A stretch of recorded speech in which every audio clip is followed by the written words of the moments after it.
I am very honored and flattered to be invited to this event. I was saying how unique it is to bring research and teachers together in one venue. So it's a wonderful event. Thank you very much to the organizers and the committee for inviting me. So I did work in adult education for 15 years in a program for specifically for adults and adult literacy. So I'll explain a little bit about that. There's been an adult literacy sort of funding put together, but generally we saw a lot of immigrants being in a large city, but these weren't newly arrived immigrants that came into our program. They had settled. They might have been in Canada 5, 10, 20 years.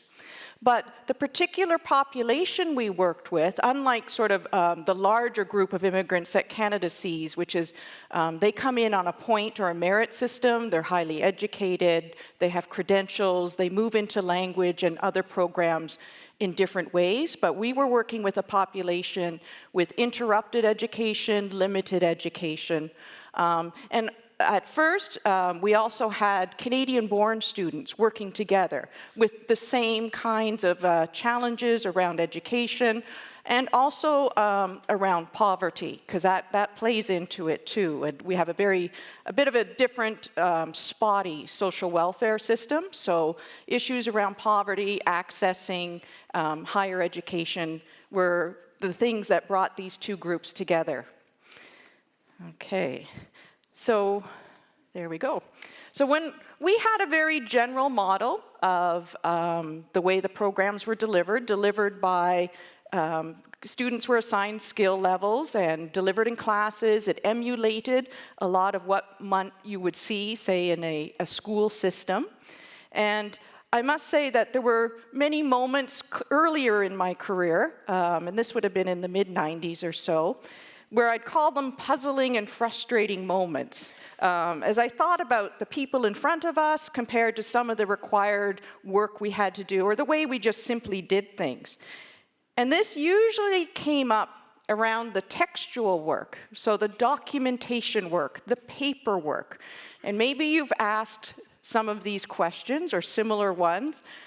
Why can students, for example, complete grammar exercises perfectly and then appear to forget everything when they go and write in their journals? Oh, I see smiles. I see smiles. Okay. Why am I asking students to read short stories in workbooks and then respond to who, what, where, why questions, when this is something, a practice they'd never do in their lives? And then I also worked in a very regulated system, and a question that I had often was, why do I have to complete these progress reports that don't reveal much useful information that I can use as a teacher to further develop my program?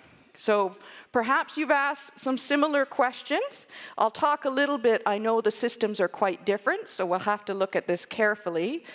But what I want to really set up here, the way I'm going to talk about things, is, sorry, that picture's not the greatest. It was, I think it was taken with a disposable camera. I'm really dating myself with some of the things from, okay.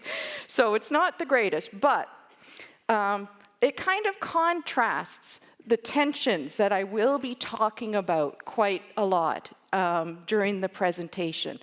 So this moment that was captured, so the four women there were working in what was called a healthcare preparation class, and I'll talk more about that.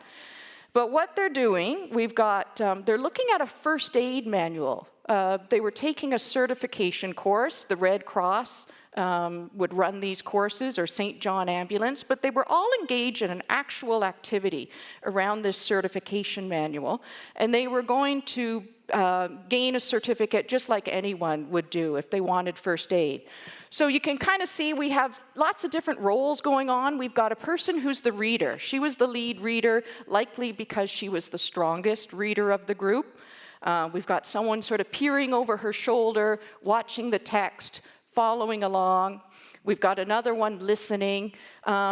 And we have the fourth one, what she has there, she's enacting the text. The text was, I think, telling them how to put someone in a resting position. So she's got the little stuffed bunny there, and she's listening and following what the text is telling her to do. But I love this moment because I think it captures sort of the core of what I'm going to be talking about, is this group of adults learning, engage, taking on different roles, collaboration, and they're working with real text. They weren't working with a simplified version of a first aid manual. It was the authentic version, but we have lots of different reading levels and being able to, being accommodated in this moment because people are taking on different roles with each other. So we'll come back to this idea quite a few times. I contrast this next to it because this is one of the required assessment tasks that someone might have to complete in a language program. They're very similar to the ones I had to use, and I'm not, it's just a sample of what's happening. So that assessment task, and maybe you've seen similar ones, is designed and reformulated in a very different way.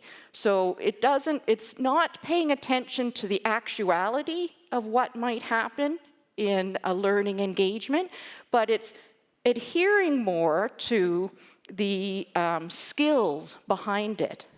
And I'll talk a little bit more about that, but that's a typical kind of way of reporting activity. And the closest you could get, perhaps, is having a health-related theme about getting a flu shot, but in the funder's accountability system at that time, in our program, we couldn't really document this actuality. There was so much going on there, but no way to value it, to report it, to account for it. And this, on the left, of course, is actually the practice that would move on. It would help learners. It meant something. It was highly valued by them. So I'll talk a lot about that tension between the official documentation and sort of the reality of classrooms. Also, besides the testing and accountability, our access to resources are often through publishers, and excellent resources, but there's so much, it's sort of talking about a balance here. And so a lot of the everyday tasks we're talking about, one was filling in a form for a learning center. They're all reformulated to be these artificial tasks. We have some very typical kinds of things we do, like fill in the blanks, that kind of activity, with the 5 W's questions, the short answer questions. And so a lot of our resources, plus the accountability structures and pressures, are giving us a structure, a different kind of structure that we then, facilitating actual practices. So, now, quite some time, this is an interesting quotation I just found because it really captures this tension. This is by a very radical educator, Ivan Illich, who basically said we got to get rid of the whole education system. I'm not going there. We're going to not go there at all. But I think there's a real gem in this thinking because he brings together the tension when talking about learning that is the result of unhampered participation in a meaningful setting. And he was talking about this a decade or so before a lot of research in literacy of social practices and situated learning, communities of practice. But in the same context, he also talks about the tension, that a lot of that learning, unfortunately, gets reformulated and sort of manipulated, where students have to identify their learning in different ways. And so Ina has mentioned the book, and the only thing I want to say about that is that what I do, and I think my thinking and research, I'm going to talk about what a program actually did to make change, and how we can then step back and make some sense of that. What kinds of concepts or theories can we kind of bring into the work that teachers did? So this was work teachers did. I was one part of a team. We weren't guided theoretically necessarily. Of course, we have our own inbuilt kinds of ways of thinking of things. But now I stepped back from it a few years after the changes and looked at it, and now I've stepped back from it 10 years later, and I've got some more solidified thinking. So we're talking about actual teachers making change, trying something new, and then trying to make sense of it, what was going on there. I also want to say that a lot of my thinking and understanding is from what I can say is from the standpoint of teachers. Being next to teachers on the ground, usually at a desk, planning, making considerations of what they're going to do, and the paperwork is the focus. How do you plan your day? How do you plan your week? What's your schedule look like? What are the decisions you're making? Why include this and not this? So I really try to work from the standpoint of teachers and from my own experience too as a teacher. And you can see there that picture nicely captures this is a teacher's desk. There's the provincial competency chart right beside her. That's part of her day. And so it becomes a reference. She's got all her student folders, the assessments, the registration forms, the paperwork of teaching there. Her list of activities, that's being informed by all of these pieces around her of the kinds of accountability things she has to do by the student's own goals and interests. So she's always making decisions. And of course, a large database system. The boss of some of our decision making is how do we conform to the funder's requirements? How do we fill our classes?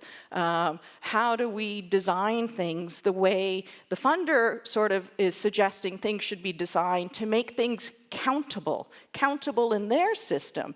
So it's all of these decisions I think teachers and program managers have to make each day that are of interest for me.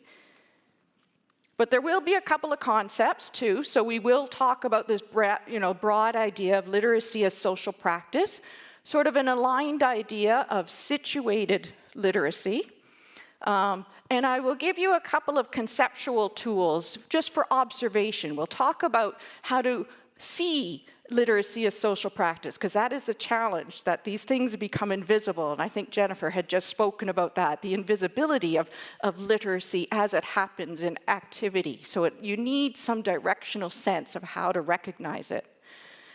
But at the same time, we've also got to take that up-close look and understanding, which can support pedagogy, and bring it broader. How do we support programs? What can a program development framework look like? What can we consider? And so here we'll talk about contextualized learning and these associated notions of decontextualize. We'll talk a bit more about that, and recontextualize, and I'll talk about that too. So that just sets up the main ideas. So I'm going to sort of create this distinction that's quite artificial, but it's just for an explanation of sort of the idea that there's two predominantly different views of literacy. And I really understand what happens in your classrooms, of course, cannot be so neatly placed into a binary like that. So, but it's just for explanation to talk about sort of the view of literacy, as Ina had mentioned, that tests might present to us, a test like PISA or PIAC, the adult version from the OECD, and the view of literacy that as it's happening, as it occurs in people's lives, the idea of occurring in social, cultural context, involved in human activity and routines and patterns of their lives, mediated by oral and written text. And please note, when I say literacy, it's and language. Literacy and language, what you feel comfortable sort of thinking about there. And then we'll talk a little more about decontextualize, this view as literacy as a technological skill, transferable. You know, we take little pieces of it. It can be readily moved from one context to another, and can be tested nice and neatly, and then sort of placed on a scale, and that, it can be done, of course. I think the misassumption and misunderstanding comes in is how much does that actually tell us about language and literacy development. So part of that, was that this kind of assessment, and it's a very common kind of assessment format. It's a particular recipe that goes on in creating this. And so this is the system I've studied in the National Canadian Language Benchmark System, and I've also looked at a provincial literacy system. And it's not surprising how similar they are, even though they're funded in different ways by different bodies. But I think there's a set of tools, a set of devices that policy makers tend to use that enter our classrooms. So we're going to look at that. So that sample is very typical of what would go on in the class.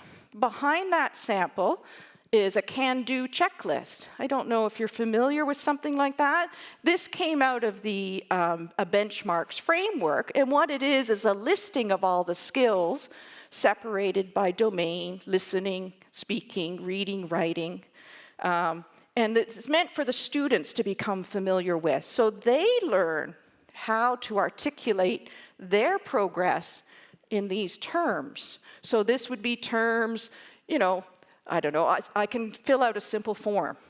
Well, yeah, maybe sometimes I can fill out a simple form. It depends what it's for and where it is. But students then are practice in learning this kind of language for progress. Behind, of course, the skills checklist would be the framework. And this, I didn't name a framework, but it's the typical curriculum framework, competency framework, where you have your skill levels and domains, and that in itself becomes problematic because we don't really separate out reading, writing, listening, speaking. You know, that's very artificial. When that's happening in class, it's all, of course, together. And never mind the things that are missing here, of course, about digital literacy and multimodal ways of learning, and of course numeracy never gets mentioned. So there's difficulties. These are very artificial. And I don't mean to focus on a system you'll see that maybe recognizing, because of course the Common European Framework is one prime example of this construction of how these devices are made. And in our, I know the Canadian system was modeled after the European framework. So these methods and the devices are very common across jurisdictions. It's like there's one small set of tools that somehow everyone learns to use really, really, well, not everyone, small groups of consultants and experts learn to use. But boy, they have power, and they move across jurisdictions. They move from, one area to another, nationally, internationally, and they move into our classrooms directly. Sorry, I'm just going to get a drink. Okay, so we did mention, now one of the reasons they move around so much and have such influence, besides using techniques that are familiar to people, that's a very big reason, we have the influence of organizations, well, the Organization for Economic Cooperation and Development, an international organization that has become quite concerned with literacy and language. And that's been going on for the past 30 years. So they develop a certain way of, looking at literacy, testing literacy, and this is just one of their samples. You're supposed to read through here, highlight information in the list to answer the question below. So right away, this is online. This is going to require some digital dexterity. What is the latest time that children should arrive at preschool? So they're they're kind of tricky questions that are posed, but their version of literacy, all I want to say, it's very constructed, but somehow that has the power and it's made it into frontline classrooms in Ontario. So I won't talk a lot about that, but I just want to talk about how much influence these representations of literacy, these reformulations of literacy for testing and management purposes can actually have enough power and influence to come right into our classroom work. Okay. So, I guess it's understanding that side of things. You have to understand that side of things to understand the possibilities for change. Because teachers work with that every day. And one may not know where their certain books came from or their tests came from. So part of understanding is knowing where some of these come from. But these are attention that arrives right on your desk. You know, how do I reconcile some of these things when I want to do one thing perhaps, or I hear students talking about their interest and needs, and yet I might feel a pull to do another thing. So this idea that we can simply take the skills and it has so much, I guess, transportability and power because there's a misassumption behind it. And it's the idea that once somebody has sort of a collection and accumulation of literacy skills, you know, nice and neat, think of the little building blocks in those frameworks, well then it's no problem to just take out that nice block and transfer it, plunk it down somewhere else. That those skills will be available to draw on in a new context. And so some researchers from Australia say quite nicely, no, that's not how things work. Skills, knowledge, insights about the text and ways it is used are recontextualized. They don't just readily transfer. And they have to be rethought, relearned in new forms of situated learning. So as a result, the terms generic and transfer are simply wrong and misleading. Now, it's not just sort of the competency frameworks I know that especially program managers must think about. There's other tensions, there's other pressures around funding concerns. As adult educators, we know sort of adult education is sometimes marginalized in different systems around the world. And it's not, you know, there's some tensions around getting enough funding, enough regular full-time teachers, which actually rarely exists in Canada and the US. And so that's all part of it. There's other, so I call these the sort of the institutional arrangements that will all influence what can and can't be done. Some programs might have completion pressures, time pressures on students. You know, you have 200 hours at this level, and you've got to meet your goal, and if not, we can't fund you anymore. That can happen more in the States.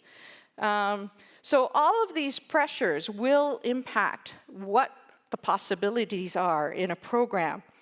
So one researcher working in the US describes the pressures to move students through the system quickly, the language system, because they've got to sort of get into employment as fast as possible. So all of these influences from a policy level may impact your programs. So another arrangement, now there's just sort of the work that teachers do and why we do it. So some of the things I did, I had a schedule, a weekly schedule, and it was grammar and reading and writing and math and computers, sort of all nicely designed. And binders, students had binders, and their tabs, their dividers, same, you know, grammar, reading, writing, math, computers. And it's just what I saw other people do, what seemed to make sense, and it was a nice organizational system indeed, and there was reasons it makes sense at the time. We had continuous intake, and is that something you have where students can join your class anytime? Welcome, any day, okay. So, that's chaotic. It's chaotic. It's tough to manage. It's very challenging as a teacher. So I think we then come up with ways of managing this cycling of students that come into our classes, and part of what we do is to have that schedule intact, have those binders, have something to hold on to that helps us get through the day in some sort of coherent state. So that is a big impact and a big on teachers' work. And I kind of knew, okay, actually I'll go to the next one. So I don't want to completely diss the general class model, because I do know some wonderful things can come out of that. And when I say general class organizational model, it's the one where people are organized by level 1, level 2, level 3, have the weekly schedule.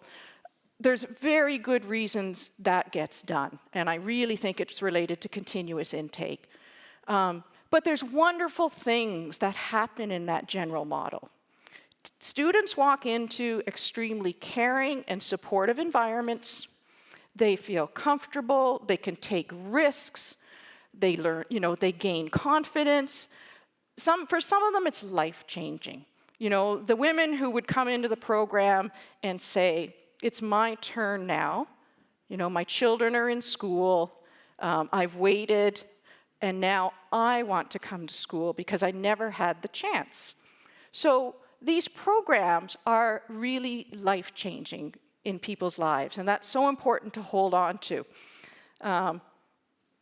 And so we have to balance all of these things, but that's what teachers do. And I just want to sort of hold on to this idea with my own experiences.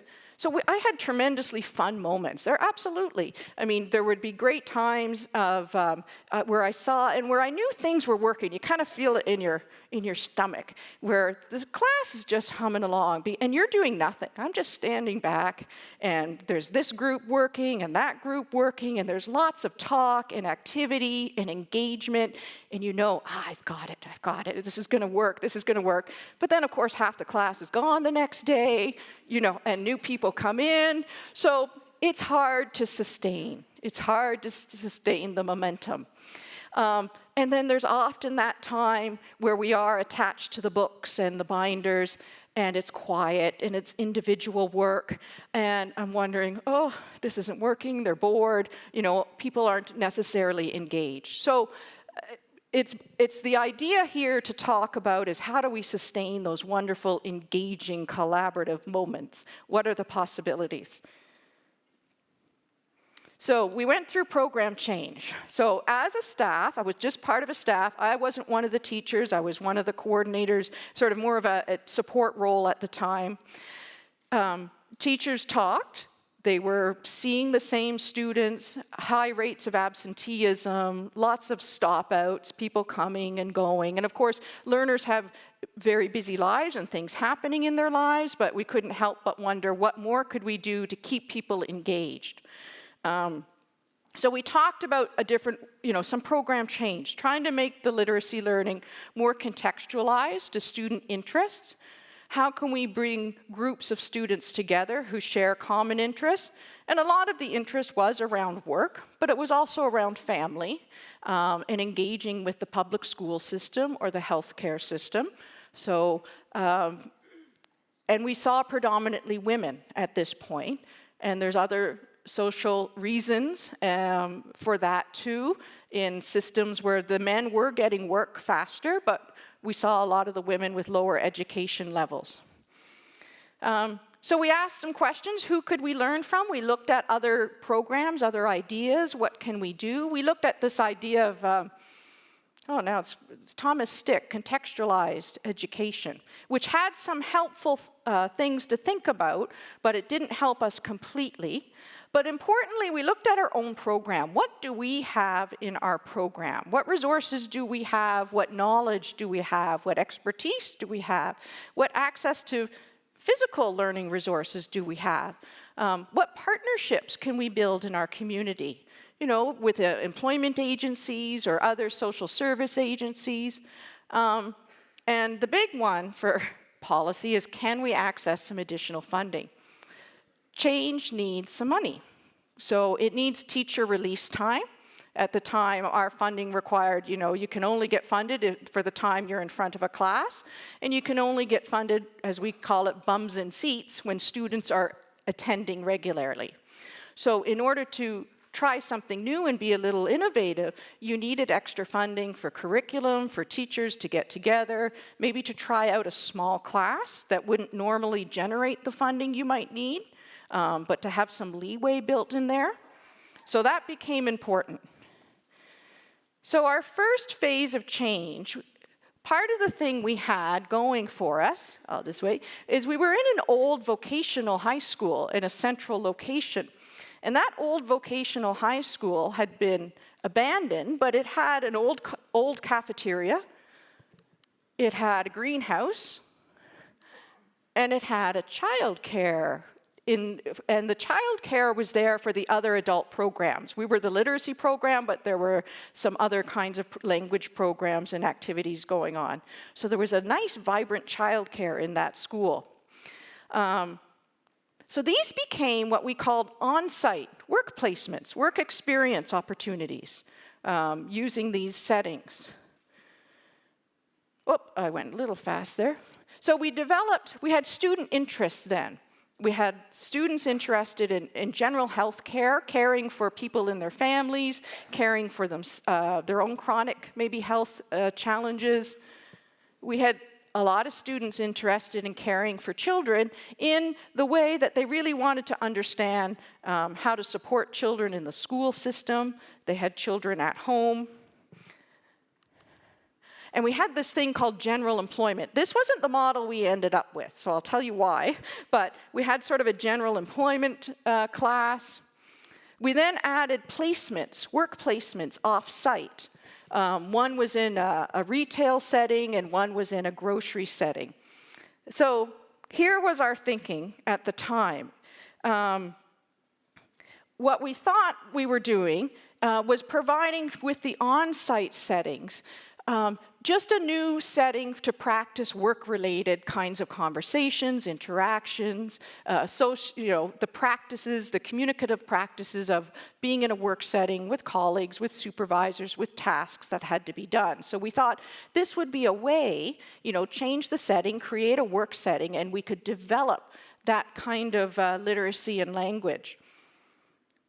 With the placements off-site, the main goal there was this idea of work experience. So much of what sort of trapped some of the learners for getting into employment is that employers could be hesitant for many reasons, but one of the things they would always ask for, well, do you have any experience? Have you done this before? I think more it's a way of gatekeeping and vetting people, but work experience became a real issue, a real barrier, so we thought the off-site placements could at least provide some sense of experience and a reference, perhaps. So our thinking here, the situation, the setting would really help learners develop new skills, which it did, but we didn't really think through, well, is this where learners actually want to be? Do they want to work in food service? The greenhouse, well, that was kind of fun, but I don't think there's a lot of jobs in Ottawa, in that area. It wasn't an interest necessarily. The healthcare class, definitely the classes were designed around interest. So really the only good connection at the time was between that child and family class and on-site childcare placement. When I kind of look back at it now, and the placements weren't necessarily, nothing flowed, right? When I look back at this now, I thought, we were stuck with decontextualized thinking. We really were. So we assumed that learning would just transfer from one little site, one little box to the next, and that the learners would be able to make sense of all this and do this work. But our thinking was incorrect because each of those sites of activity have different people involved, different activities and tasks, different rules and regulations about how to communicate, what to do, what we call different social communicative practices. Okay? Different tools and technology. It wasn't, as we say, decontextualize, we would still decontextualize because we did make that assumption that that learning could just move from one site to the next. The students would understand that what they did, say, in the coffee shop gave them, we thought, generalizable skills to communicate in a work setting. But it really doesn't work that way. So we had to go back to the drawing board.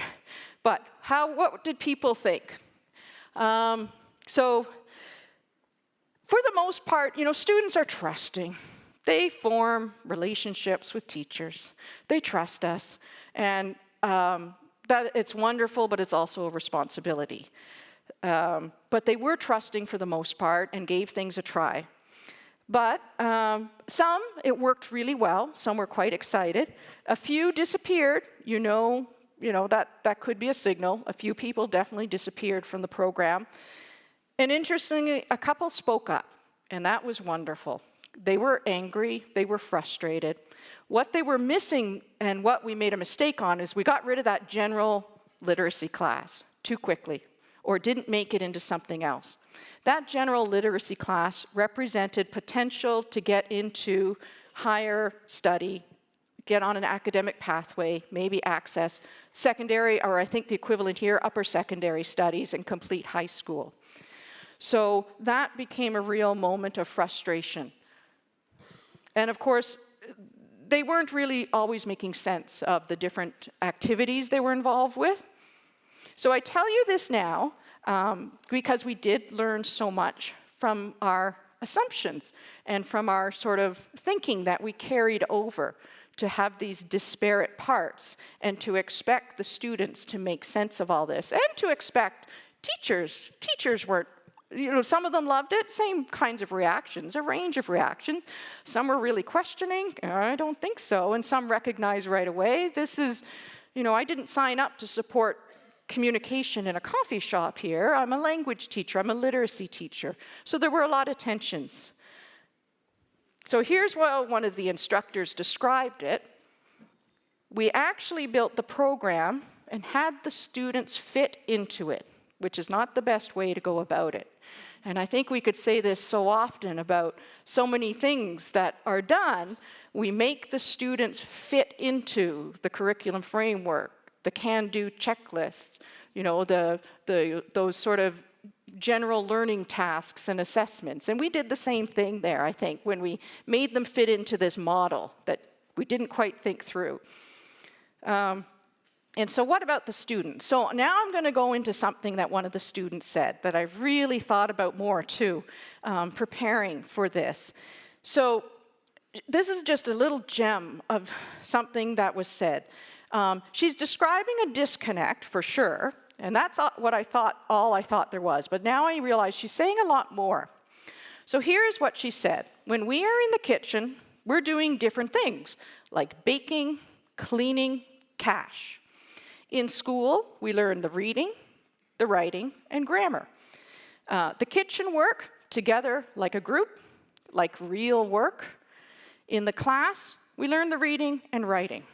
She said so much in here, so I'm going to walk you through some of the depth of her insights. So besides recognizing the physical distinctions, she brings up the curricular distinctions in what they're doing. But underneath that, and this is what I hadn't fully realized before, underneath that, she's also saying something about literacy as a social practice. It's invisible. That's what makes this so hard. It disappears, really. So when literacy and text are part of social activities and patterns and routines, we really don't give it much attention. The students weren't giving it much attention because I'll walk you through all of those activities she named, baking, cleaning, cash, which all involved a lot of text, oral and written, but it wasn't there. It wasn't learning for her as learning had been sort of framed for her in a regular classroom. It was just getting the job done. And this is what makes understanding literacy as a social practice so darn hard, because you can't really, you have to train yourself to pay attention to it.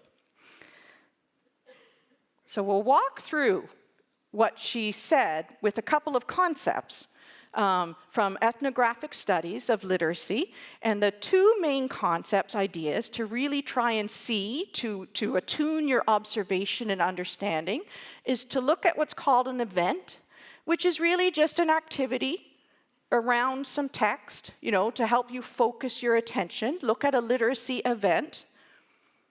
And then try to get deeper. I'm going to have some questions here. You're going to probe a little more around the practices. That's more of the up-close elements and the interactions around that activity. So you have to really sort of reset your thinking to look for it. And I'll walk you through what the learner said with each of her activities. So she talked about baking. Now, every time they were doing baking, this was a coffee shop that prepared baked goods, some soups, some sandwiches, and served it to the public, which was the school. We were the public. So it was a comfortable setting, but it was still, they were trying to regulate some of the practices in that setting. So when she talked about baking, they had to follow a recipe. Following a recipe, first, baking was not familiar to a lot of students, and following a recipe was very unfamiliar. So this is a new practice, the first time they would have baked following a recipe. So there's lots of things happening here. If you look at the text of a recipe, of course, all of the measures, the ingredients, relating the ingredients in the shelf, getting them ready on the table, the labeling, of course, the tools, right? The cups, the teaspoons, tablespoons, all that's new. Lots of learning, lots of really interesting textual learning happening for sure. But then there's lots of interaction. They always worked in teams. They had to problem solve. They had to learn to double a recipe.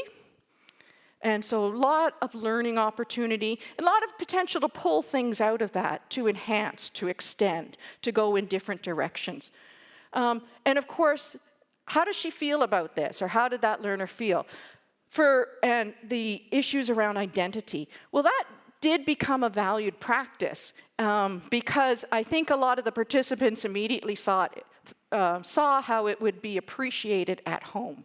So they did feel they were having fun with it, and it became quite valued. She talked about cleaning, and so you think, oh, you're getting your students to clean, which would not, on first glance, be a very valued practice. But what made it valued in this instance is they had to follow public health regulations. And in order to follow public health regulations, they were inspected. In order to get inspected, they have to have a certification to handle food when dealing with the public. The certification was highly valued because that could open up opportunities to some employment working in food service to have that certification. So all of these layers of literacy, of regulation, of rules were behind that simple activity of cleaning.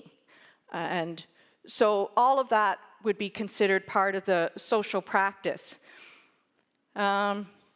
She also talked about, what did she say? Oh, cash. So cash is sort of something you can more immediately, that was an old-fashioned cash register that kind of represented what they were working with before, but you can kind of more immediately see some of the appeal. It was highly valued. Of course, there's learning technology, the general numeracy, the mathematical and mental calculations that were going on. The person in that role was dealing with, the customers, the public. So, of course, a lot of those interactions. So I just want to peel apart sort of what's behind what the student simply said, oh, we're just simply baking, cleaning, and cash, and you have to get back behind it sort of at the practices and ask some questions, but what's really happening in here?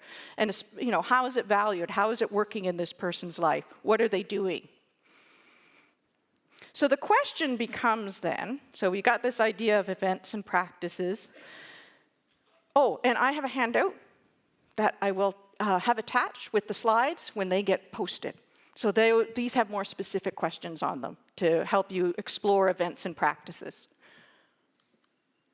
So the other question that comes up, Okay, so we've got the idea of using recipes, and we're attaching text to activity. And it doesn't have to be as elaborate. It could be small moments of just introducing baking or some other activity in the program that is of interest to students. So we get pulled in the direction of working with that text and thinking, okay, I'm going to support it with lots of these activities, maybe fill in the blanks, word search, short answer questions, matching exercises, because there's a lot to learn about how that text works. And that's part of what may need to be done to help students navigate and get accustomed to that text. But the other part we can't forget about. So here's the part. How do we get that text so it actually transfers, it gets taken outside the program? I think if all we do are these little short activities, these sort of school practices, and I say that really loosely because what happens in school is so much more diverse, but these sorts of typical language practices, we can call them maybe, if that's all we do with the text, I think it gets stuck, and I think learners can get stuck in programs. But if we have a way to really help transfer, help support moving that out of the program, that's where I think we see more of a social practices pedagogy potential. So it has to have value in the learners' lives. It has to have value in meaning. It has to connect with who they are, how they see themselves, what they want to be doing. Perhaps it has to have a social fit in a wider community, whether it be employment, engaging in the school system with your children, belonging. It has to show an opportunity to expand. Can I expand this repertoire and build on other aspects, other things that work with it? Now, one of the values, the way to think of value is in learners' lives, is of course the cash register had immediate value. That certification had immediate value for employment. So thinking about the baking activity, there wasn't a certification attached to it. There wasn't a technology attached to it. So I mentioned that the learner, she knew her children would appreciate the baking. And so they started asking the teacher, can I have copies of the recipe to take home? And that's how we sort of triggered into, okay, this has some value, there's some interest. And so baking was done at home. The students all took copies of the recipes home. They introduced a new practice, a new social practice in their lives that was mediated by the recipe, the written text. So they brought that home. Here's where else it went, and we never foresaw. A couple of the learners said, you know what, now I can volunteer in my child's school, because sometimes parents are asked to bring baked goods into the school, perhaps for a special event, or to sell, for fundraising. These women would never have done that, because they didn't understand, what should I bake, what should I do? They started doing that. So then their children see them in a different way. My mom bakes great cupcakes, and they were brought into the school. So that opens up a whole other conversation about social integration and the value that sort of spun out from this activity. So another researcher from the UK talks more about this idea about generalizing and this importance of supporting learners in understanding their practices and understanding the values. So one of the most powerful ways in which people generalize from specific situations is by reflecting on their practices, by talking about them, discussing them, identifying them, and naming them. Here's a little pedagogy. This is a nice little succinct kind of summary of how to support literacy transporting out of the program and into people's lives. The situated approach moves the focus from individual skills to the understanding of more general principles. Learning then becomes much more than having a set of skills. Understanding has a central role, and the learner does the transferring part as part of an active process. So this does have to be facilitated. It has to be made explicit. And imagine then if These conversations were actually the ones that got valued in accountability processes. That's a dream of the future, but why not? That's what's important. So how come then, what's the next step? If we value these in our classes with our learners and have these conversations, how do we then value them in a little bit more of an official way? We don't want to reformulate them too much, but how does then that say, this is what we do? Of course my students are learning a lot. They just learned this, and this changed, some aspect of their lives. Okay. So then so what I've done, so I've sort of given you 3 little pedagogical strategies to support social practices, kind of day-to-day approach, something you could try out perhaps, very small, you don't have to revamp a program, but it's the day-to-day elements. So 3 small strategies, active reflection, talking about it with the learners, have purposeful and valued practices, observation, so a little bit of an observational guide to help you attune you to your thinking and your understanding. Oh, that's what I mean. Okay, now I've got the vocabulary and I can articulate that with my students. So it's just, help you understand what to look at with events and practices. And I will talk about, for those on a more of an employment path, incorporating those certifications, incorporating things that have real value kind of thing. They have value when you engage in a first aid course and get a certification, engage in safe food handling, get a certification. And they do have value and meaning. And they're kind of a nice, neat little way to say, we're going to engage with the actual materials and texts that anyone else would engage in, your colleagues engage in, to obtain these skills. These aren't simplified or anything. So in the next phase, we certainly did listen to teachers and students about this nature. We had to integrate more. This sort of scattered all over the place kind of model was not working, and we found that out really quickly. So it had to be more integrated. Now, I should mention too, this is my thinking 10, 15 years later about social practices and what happened. So I've used this experience and said, what happened here? What can we learn from it? But of course, day-to-day thinking was really about the practicalities of how is this working, what can we do, how could we group people, how are students feeling, how are teachers feeling. We weren't talking this talk, so I've just applied this after. So the teachers and the program managers were really engaged in the practical elements of everyday kind of organization. So in the next phase, learning from some sort of missteps, things became much more integrated. So that the childcare connection was there. And they were already going into the childcare for the placement. This became more formalized because the supervisor realized the value of this connection and was saying, hold on there. I could really use these folks to help me in my class. So they made it more formalized, and they provided a certificate for that course. Okay. The off-site placement in retail was working well, and that can be connected to a whole class dedicated to working in retail settings. And the coffee shop, wasn't working all that well. We didn't have a lot of people wanting to work in food service. So we did have another group of students that it worked better for, and that became a program for adults with mild intellectual disabilities. So one thing, what supported us, and this is where program change gets so hard. We were lucky, we had enough people on staff and willing to have flexible roles to try new things. That can be an issue because sometimes collective agreements won't allow some of this, more flexible arrangement. We didn't have completion pressures. We had a little extra funding. We got rid of continuous intake. We were able to get rid of it. That's the big thing I should come back to.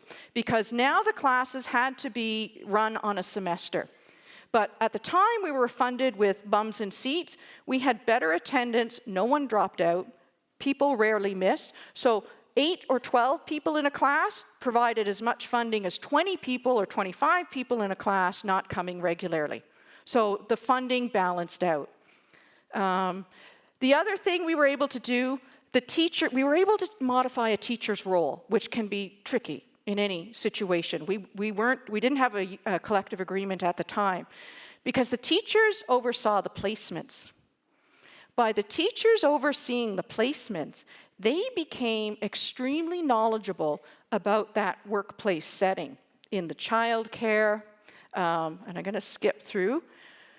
They became astute observers of events and practices. They went into that childcare, they saw exactly what the demands were. They talked to the supervisor about ensuring a positive placement review, what would be expected.